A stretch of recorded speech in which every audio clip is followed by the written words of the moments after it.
muito obrigado pela vida da tua filha, da sua família, do que eles desenvolvem diante de ti, na tua casa. Meu Deus, continua abençoando, Senhor, guardando e protegendo. Pai, assim como o Senhor usou a tua filha no primeiro culto, usa, meu Deus, novamente agora, de forma poderosa e tremenda, assim como é o desejo do teu coração, Senhor. Que os nossos corações estejam como terra fértil para receber e entender a tua palavra e as tuas diretrizes nessa noite, em nome de Jesus.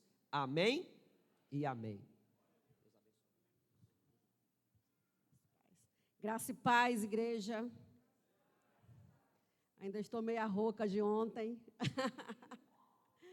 As mulheres que estavam no encontro com Deus sabem do que eu estou falando, que ontem foi tremendo. Estou meia rouca, com a voz meia grossa.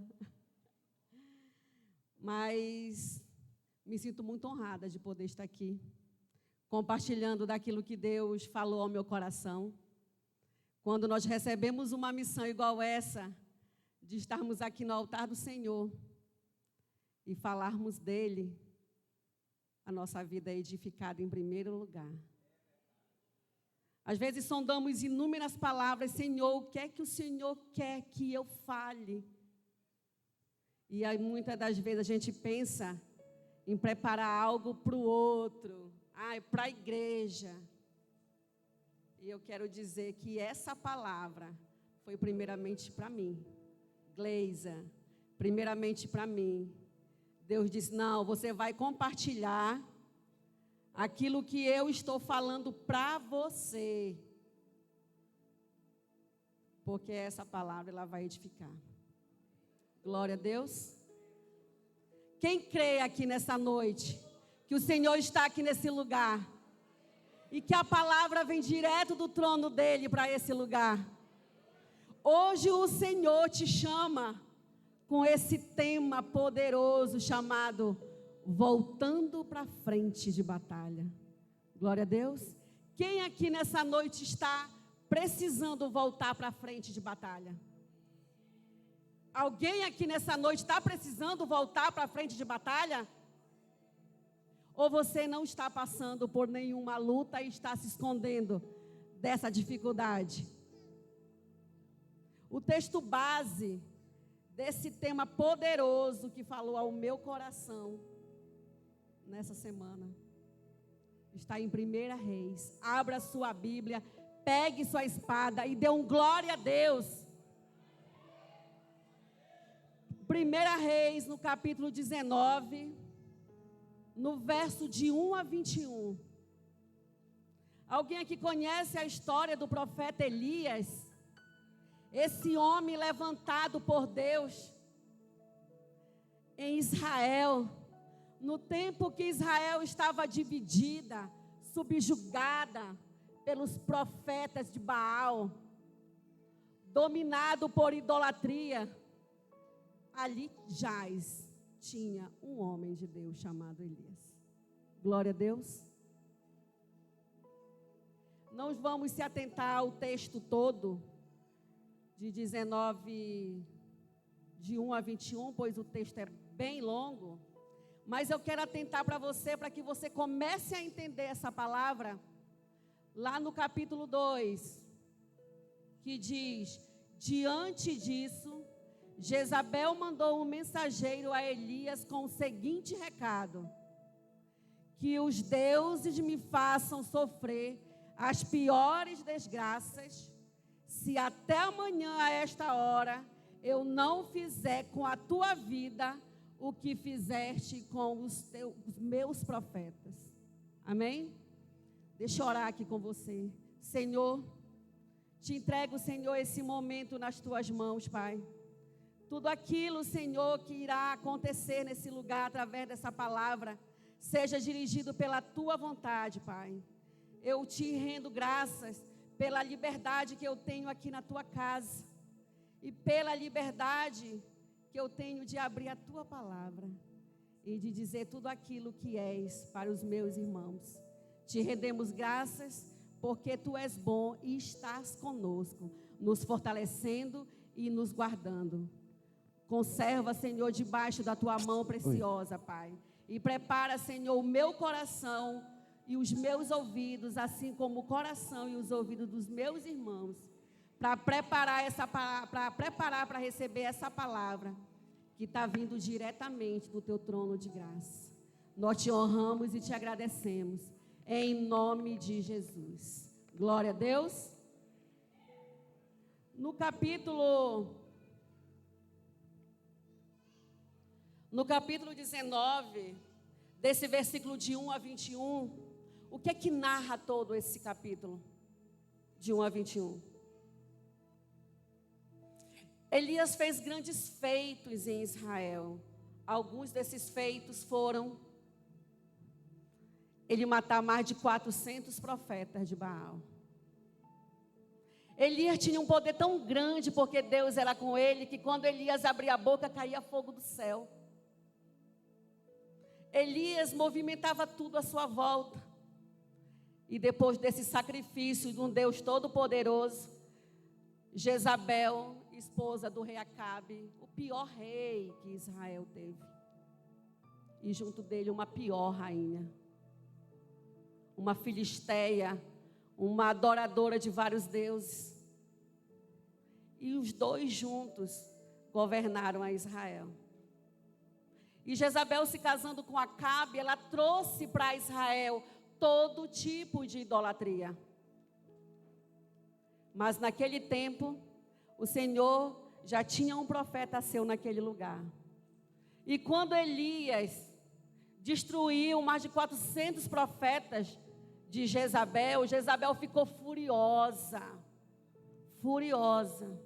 e matou todos os profetas de Israel. Todos os profetas do Deus vivo, menos um, Elias. E Elias se sentiu coagido, se sentiu com medo.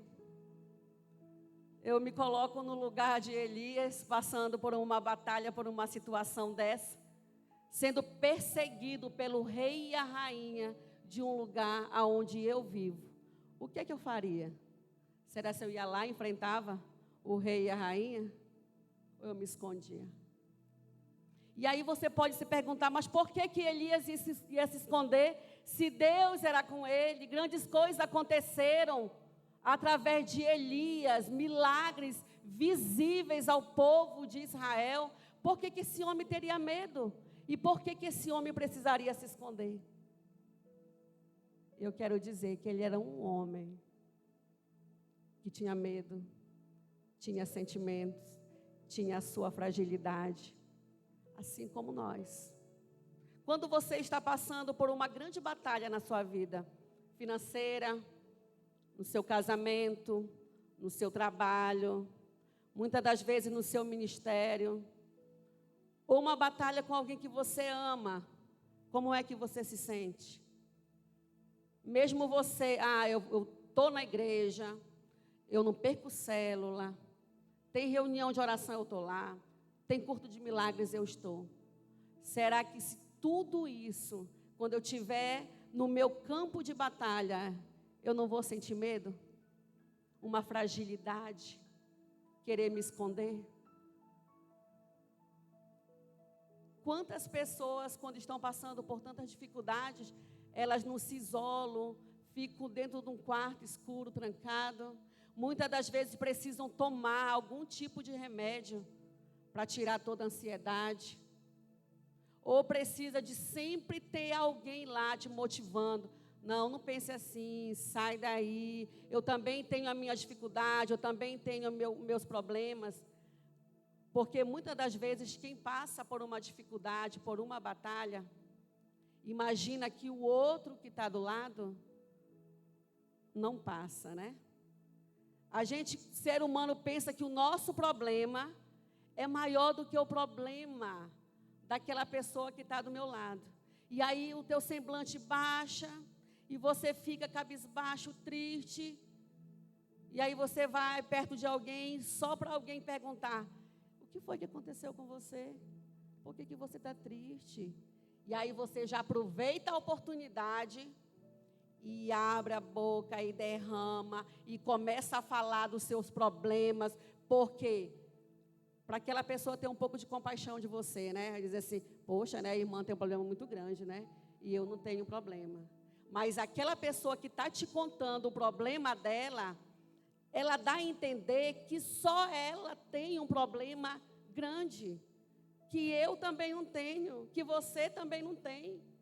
Se você olhar para a pessoa que está aí bonitinha do seu lado, toda arrumadinha, né, maravilhosa, as meninas no salto aí, os varão, tudo impecável, e aí você olha aí, mas esse irmão não tem problema nenhum, eu vejo ele sempre bem vestido, não tem problema nenhum. Nós temos essa competência, que não é de Deus, de nós prejulgarmos o outro. Eu lembro que uma irmã me falou, que eu falo, meu Deus, ela, irmã, eu dei meu testemunho, né? Irmã, eu nunca imaginei que o seu passado tinha sido desse jeito. Eu achei que a senhora era de umas famílias mais ricas de Belém, uma família renomada.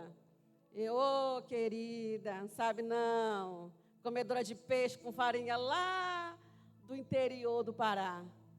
Isso tudo que você vê aqui é reflexo do amor de Deus para a minha vida. E nós somos o reflexo do amor de Deus. Amém? Pois se alguém olha para você e diz que você não tem um problema, diga glória a Deus, porque maior é o que está em mim do que aquele que está no mundo. Nós precisamos ter isso em mente. E Elias, ouvindo tudo aquilo, sabendo que ele estava sendo perseguido, ele precisou se esconder, com medo de morrer. Estava sofrendo. Elias se via como um sofredor. Mas se nós estivéssemos naquele lugar e hoje lendo a palavra, a gente vê que Elias é um vencedor. Um vencedor no Senhor. E ele precisou se esconder e saiu com medo. Ficou embaixo de uma árvore deitado, com a cabeça em cima de uma pedra, cansado de fugir. Quando nós estamos cansados, desanimados, que nós queremos entregar, dizer, ai meu Deus do céu, para mim já deu. Leva a minha vida, Senhor, para mim já não dá mais. Eu me sinto sem forças para lutar. Eu já me senti assim, inúmeras vezes. É como se Deus tivesse se esquecido de Elias. Cadê esse Deus que estava sempre com Elias? E aí na sua batalha você pergunta, cadê Deus? Será se Deus se esqueceu de mim? Senhor, olha o que eu tenho plantado. Será se eu não mereço colher um milagre? Eu acho que também era a pergunta de Elias naquele momento. Senhor, eu fiz tanto a tua vontade. O Senhor está comigo. E nessa hora eu não sinto a tua presença.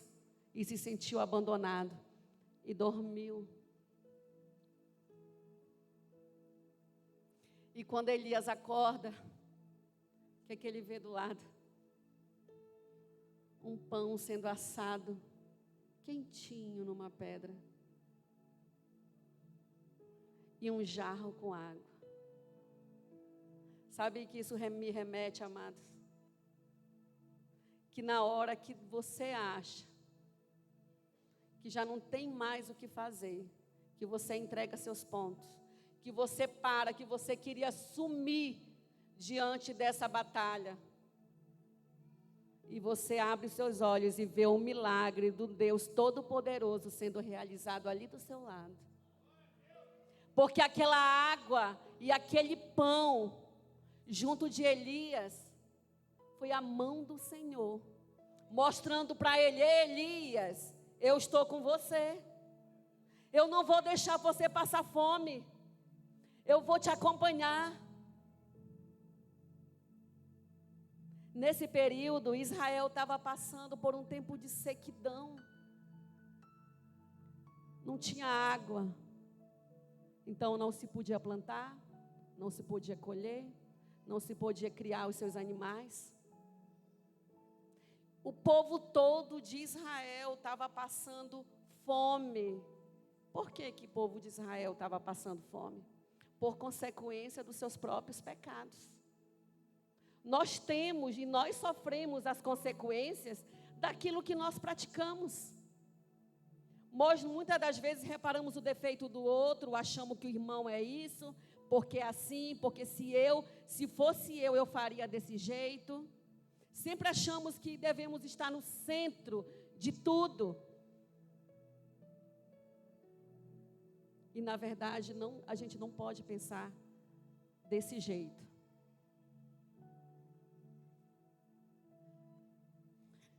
Quem mais passa por lutas e perseguições na face da terra são os vencedores. Se você está aqui nesse lugar é porque você venceu hoje. Se você está aqui nesse lugar é porque você venceu muitas batalhas lá para trás. Ou não venceu? Ou será se amanhã não vai ter batalhas na sua vida? Eu me converti, entreguei minha vida para Jesus. Agora é tudo light. Não vou ter dor, não vou ter aflição, nada vai me atingir. Eu sou a filha do Rei, do Deus Todo-Poderoso. Nada me alcança, só a misericórdia e a graça do nosso Deus. É assim que funciona na prática? Não é assim que funciona na prática. Quando nós nos voltamos para Deus e nós o aceitamos como Senhor e Salvador da nossa vida, em primeiro lugar, o que tem que mudar é o nosso caráter. Que o nosso caráter precisa ser o caráter de Cristo. Mudando o nosso caráter, Deus vai mudar a nossa figura externa. Quando alguém me olhar, ele vai ver algo diferente em mim. Ele precisa ver algo diferente em mim. E quando Deus vê algo de diferente em mim, Ele vai me levar para lugares mais altos, para lugares maiores. Se nós vivenciarmos e tivermos essa visão de reino em todas as situações da nossa vida, com certeza a nossa vida seria um pouco mais diferente. Amém? E tem pessoa que quando está com as suas batalhas, suas lutas, que passa por perseguições, chora, mas chora, só chora. Se reclama, se esconde, não pode ver alguém que já vai contando os seus problemas. Lá em Romanos, se você quiser abrir a sua Bíblia, lá em Romanos 8, ou se você também quiser anotar, lá em Romanos capítulo 8, no verso 37, o que é que diz aí? Em Romanos 8, no versículo 37, diz: mas em todas as coisas somos mais que vencedores por aquele que nos amou. Mas em todas as coisas somos mais que vencedores naquele que nos amou.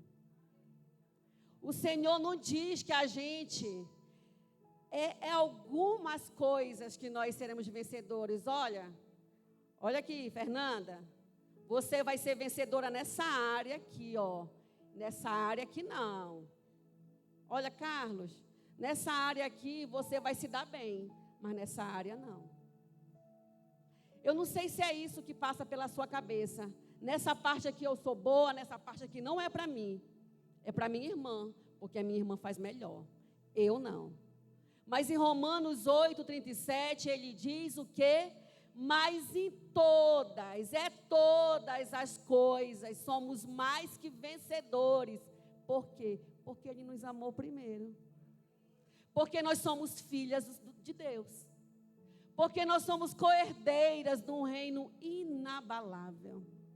Na sua palavra, o Senhor diz que nós somos uma nação santa. O Senhor diz que nós somos um sacerdócio real. O que é que nós queremos mais? Por que nós, quando estamos dentro de um campo de batalha, nós não conseguimos visualizar que lá na frente tem um escape, que nós vamos passar sim, e que a batalha que você viveu, a batalha que você está vivenciando, vai servir para reerguer alguém que está aí do seu lado. Quantos aqui tiveram as suas vidas transformadas por um testemunho de alguém? Eu já tive. Eu já tive a minha vida transformada por um testemunho de alguém.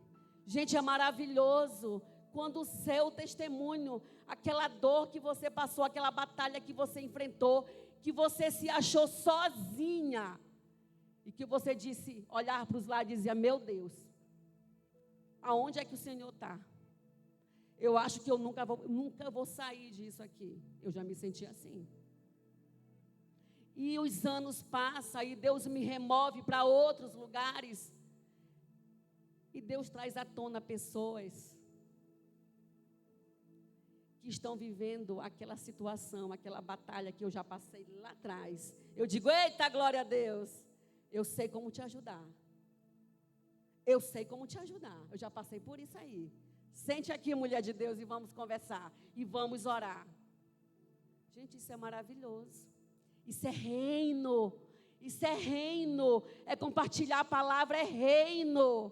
Compartilhar o seu testemunho é reino. Se doar é reino. Aquilo que Deus tem colocado na sua mão não é só para você. Não é só para você. Ai, porque eu sou a boazona, porque eu sou a líder tal, não tem ninguém melhor do que eu. A gente sempre fala que quer que Deus cresça e a gente diminua. Mas tem crente que parece que é o contrário. Que quer que ele cresça e que Deus diminua. É forte, é real, é bonito de dizer, terrível, porque isso não é reino. O Senhor colocou dons e talentos para você usufruir dentro do reino de Deus. Eu tinha um pastor lá em Santarém, o pastor Jean, que quando ele fazia a reunião da liderança, ele dizia assim, e aí, crente, como é que está a sua vida? Se prepare, que no dia do juízo vai ter um telão. E aí você vai prestar conta. É só você e Deus. Não é pastor, não é pastora, não é seu líder, não é seus pais, mas sim você e Deus. E Elias passando por toda essa tormenta, fugindo com medo pelo deserto, Deus não abandonou Elias. Pelo contrário, Deus levou ele a muitos lugares. E um lugar desse foi a casa de uma viúva, chamada Viúva de Serepta, da cidade de Serepta. Aquela mulher vivia sozinha com seu filho, uma mulher viúva. Vivia debaixo daquela escassez de fome. E o Senhor direcionou Elias àquele lugar. Aí você está num campo de batalha, passando por um monte de dificuldade, e aí Deus te direciona para a casa de alguém. Aí você pensa assim, se Deus me direcionou para a casa daquela fulana ali, porque aquela mulher tem, dinheiro, ela vai me ajudar, ela vai me dar uma cesta básica, ela vai me dar um alimento. Não é assim que a gente pensa? Mas Deus usou Elias para levar a casa daquela mulher, porque o Senhor tinha algo maior para fazer dentro daquela casa e na vida daquela mulher e do seu filho, através da vida de Elias. Qual foi o milagre que aconteceu naquela casa? Quando ele chegou lá, aquela mulher só tinha um punhado de farinha e um pouco de azeite. Ela ia fazer um pão, ela ia dar para quem? Me fala você. Você tem uma comidinha, um pouco de comida, e chega na tua casa alguém que te visita, e você tem um filho, para quem que você vai dar? Para o seu filho. E ela disse isso, que ela só tinha um pouco de farinha, um punhado de farinha e um pouco de azeite. E que ela ia fazer aquele pão, ia comer com o filho dela e depois ia morrer, porque não tinha não tinha provisão de mais nada, não tinha algo vindouro para vir para a casa daquela mulher. E aquela mulher, pelo poder da fé, acreditou na palavra daquele homem e fez aquele pão e deu àquele profeta. Fé. A fé, ela nos leva para lugares extremos. A nossa fé faz nós vermos grandes milagres de Deus para nossas vidas. O que seria de nós, cristãos, sem a nossa fé? Tudo à nossa volta é movido por fé. Eu sempre digo que nós precisamos olhar pelos olhos da fé e com visão de reino. Alguém sempre me fala para mim assim, ó, minha família, minha irmã principalmente, a Gleisa sempre vê o lado bom das coisas. Aí eu ficava pensando antes de ser uma mulher cristã, isso é bom, isso é ruim? Ficava naquela dúvida. Minhas tias, todo mundo falava, a Gleisa sempre vê o lado bom das coisas. E quando eu vim para Cristo, eu comecei a entender que isso é um dom de Deus na minha vida. Amados, não é porque eu estou aqui falando não, mas lembra que eu falei que a palavra era primeiro para mim? Pode estar desmoronando, mas eu sempre consigo ver através daquilo ali. Eu não permito que nada venha abalar minha fé.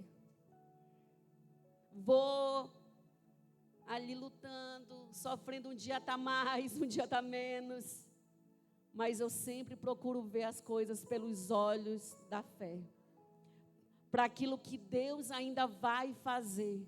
É o meu testemunho que vai gerar bênçãos em alguém. Amém? E Elias, na casa daquela mulher, aconteceu um milagre muito grande na vida daquela mulher. Nunca mais faltou azeite, nunca mais faltou farinha. Até comentei aqui no primeiro culto, que não foi o azeite e a farinha que terminou, que Deus parou de jorrar. Olha, eu vou te dar esse milagre aqui, e vou encher as tuas vasilhas, a das tuas vizinhas da esquerda e da direita. E aí enchendo as vasilhas já está bom. Não foi assim. O negócio, o milagre era tanto, que não tinha vasilha para comportar o azeite e a farinha que Deus estava derramando naquela casa. Porque eu tenho certeza que se tivesse vasilhas e vasilhas e vasilhas, esse milagre tinha perdurado muitos e muitos anos. E é isso que o Senhor quer fazer na nossa vida, quando estamos no campo de batalha. Ele quer nos pegar e nos trazer para frente e dizer, ei, igreja, tem milagre para você. Elias, Deus susteve Elias com pão e água. E Elias ficou 40 dias e 40 noites sem se alimentar de mais nada. Por quê? O que significa o pão? Lá em Apocalipse 22:17, vai falar muito a respeito dessa água que Elias bebeu. É uma água que jorrou do trono da graça de Deus sobre Elias e que matou a sua sede, porque ele ficou 40 dias. 40 dias, gente, 40 dias não é 4 horas. É 40, é mais de mês. Lá em Apocalipse, se você quiser anotar, 22:17, diz, quem tem sede, venha. E quem quiser, tome de graça da água da vida. Glória a Deus. Tome da água da vida. E a respeito do pão? Que pão é esse? Que saciou um homem por 40 dias? Que feito é esse? Que pão diferente é esse? Lá em João 6:48, ele diz o quê? Eu sou o pão da vida. Eu sou o pão da vida. Elias se abasteve de pão, o pão da vida. Saciou a sua sede por 40 dias com uma água que jorrou do trono da graça de Deus. Sabe aquela água que Jesus queria dar para a mulher samaritana lá naquele poço em Samaria? Ele apresentou essa água. Ele apresentou essa água para aquela mulher. Se aquela mulher experimentasse daquela água, ela nunca mais teria sede. Porque tudo aquilo que vem do Senhor para nossas vidas é para nos suster, é para nos prover e é para nos alimentar. Só tem uma coisa, queridos. O Senhor susteve Elias com pão, água, fortaleceu aquele homem. E quando o Senhor fortalece alguém, Ele está preparando para algo maior. Eu vou te preparar. Que é para você dar conta de tudo aquilo que vai vir ainda para você. Só que Elias, mesmo ele sustentado pelo pão da vida e pela água que desceu do céu, mesmo assim, ele se acovardou, ficou com medo. E o que é que eu quero dizer para você com esse tema dessa noite? Qual é o tema da palavra de hoje à noite, amados? Mais uma vez, voltando para a frente de batalha. Eu quero dizer através da vida do profeta Elias, que batalhas todos nós sofremos todos os dias, são lançadas nas nossas vidas, mas a forma de nós vencermos é como a gente vai se posicionar diante delas. É a maneira como é que eu vou reagir quando elas vão aparecer. Eu vou ficar escondido no meu quarto chorando, esperando que alguém venha resolver, orando para Deus: Senhor, faz alguma coisa por mim. Senhor, faz alguma coisa por mim. Tem coisas que é só você. Tem coisas que é Deus. Mas tem coisas que é você e Deus. Você precisa fazer a sua parte. Porque Deus vai mover e vai dar aquilo que Ele te prometeu. Ele vai porque Ele é fiel. O Deus que nós servimos, Ele é um Deus grandioso. Grandioso. É um Deus que renova as nossas forças. O que me vem à cabeça é a história de Davi agora. Golias, ele foi uma batalha na vida de Davi? Sim ou não? Sim. Era um gigante contra um garotinho. Eu imagino que Davi era um menino franzino, pequenininho, que só tinha ido levar o alimento para os seus irmãos. Mas era uma batalha que se levantou perante Davi. Ele poderia muito bem dizer assim: eu não vou não, os meus irmãos aqui, são guerreiros. Eles vão guerrear e vão matar esse gigante. Se os próprios guerreiros estavam com medo, Davi, que não tinha experiência de nada de guerra, ele foi e enfrentou a sua batalha. Ele enfrentou a sua batalha. Por que Davi foi e enfrentou a sua batalha? Davi teve medo? Com certeza teve medo. Mas o coração de Davi estava voltado para o alto. Então não importa o tamanho do seu problema. Sabe aquele gigante que se levanta todo dia de manhã perante a você? Eu não sei que tamanho é esse seu gigante. Mas se o seu coração estiver voltado para o alto, você vai enfrentar essa batalha e você vai vencer. Porque o Senhor está te forjando, está renovando as tuas forças, está te fortalecendo com o maná que vem do céu. Que maná é esse, Gleisa? Que maná é esse?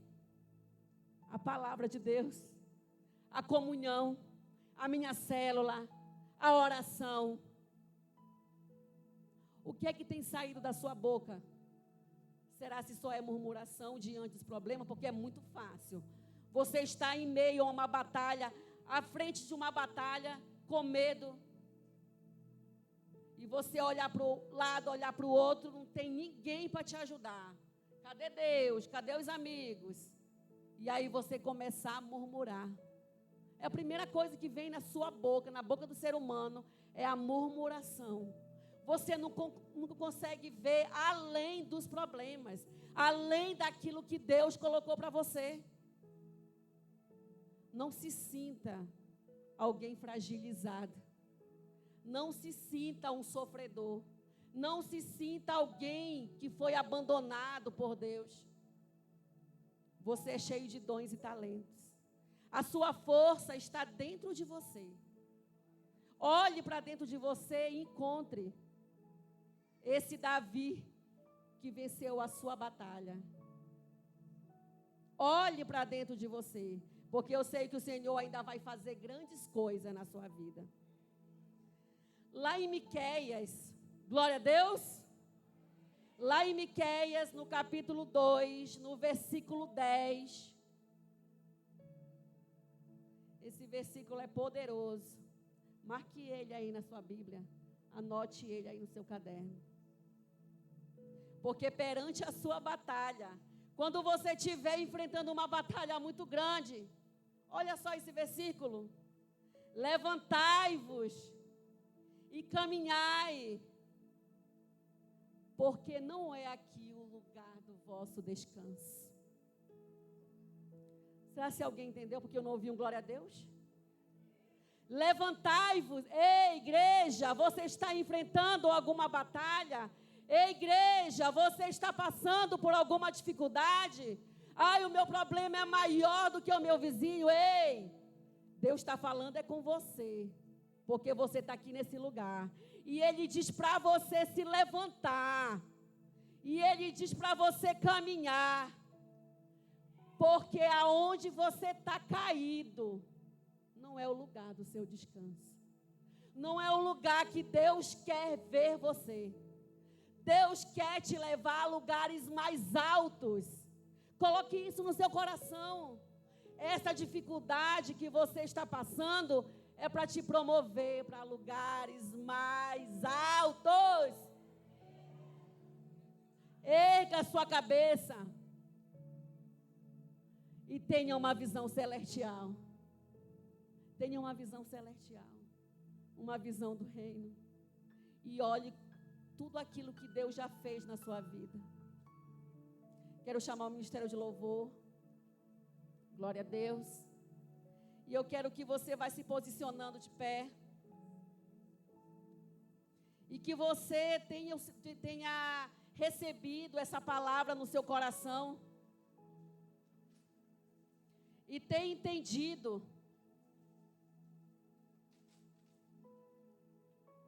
Porque nessa noite, eu quero que você feche os seus olhos. Esqueça a pessoa que está aí do seu lado. E se imagine que Deus está falando com você. Acenda um sinal verde. Eita, agora eu posso. Porque o Todo-Poderoso está aqui nesse lugar. Se conecte com Ele nesse momento. Nessa noite, Deus quer falar com pessoas que acham que já sofreram demais. Deus quer falar com pessoas que estão pensando em desistir. Será se você é uma dessas pessoas? Nessa noite, Deus quer falar com pessoas que muitas vezes pensam que seria melhor até morrer do que enfrentar essa batalha. Nessa noite, Deus quer falar com pessoas que ao invés de enfrentar os problemas, estão se escondendo em cavernas. Eita, glória a Deus! Nessa noite, Deus quer falar com você que está se escondendo atrás de algum remédio, de algum sonífero, antidepressivos. Feche os seus olhos, porque o Rei dos Reis está aqui nesse lugar. Nessa noite, Deus quer falar com pessoas que dizem: Eu não suporto mais, pastor, as lutas e perseguições. Deus quer falar com você que não está mais suportando o fardo. E Ele diz: provai e vede o quão suave é. Oh, Jesus. Nessa noite Ele quer falar para todos nós, seus filhos cristãos, que estão desanimados, que estão fugindo do inimigo nessa noite. Deus quer falar com você nesse lugar. E Ele diz para mim e para você nessa noite que ainda não acabou, o teu caminho ainda é longo. Eu tenho uma grande obra para realizar através da tua vida. Nessa noite Ele diz: ei, meu filho, nesse lugar não adianta você ficar se escondendo. Não adianta você ficar arrumando desculpas. Volte para frente de batalhas, porque eu ainda vou te usar para derrotar os teus inimigos. Aleluia! Olhe para o irmão que está do seu lado e diga: Deus está te mandando sair da caverna. Deus está te chamando para frente de batalha. Deus está te dizendo que a tua história ainda não acabou. Não importa quantas lutas você enfrentou. O que importa, Jesus, oh Jesus, o que importa é que os teus inimigos estão caindo diante de você. É isso que importa. Não é aquilo que o seu líder fala, mas é aquilo que Deus diz que você é. Que você é um vencedor. E que você pode todas as coisas nele. E através dele. Se posicione na frente de batalhas. Porque é lá que é o lugar dos vitoriosos. Não se esconda. Deus te trouxe aqui nesse lugar para refazer as tuas forças e para trazer um refrigério para o seu coração. Glória a Deus. Se manifeste na presença dEle.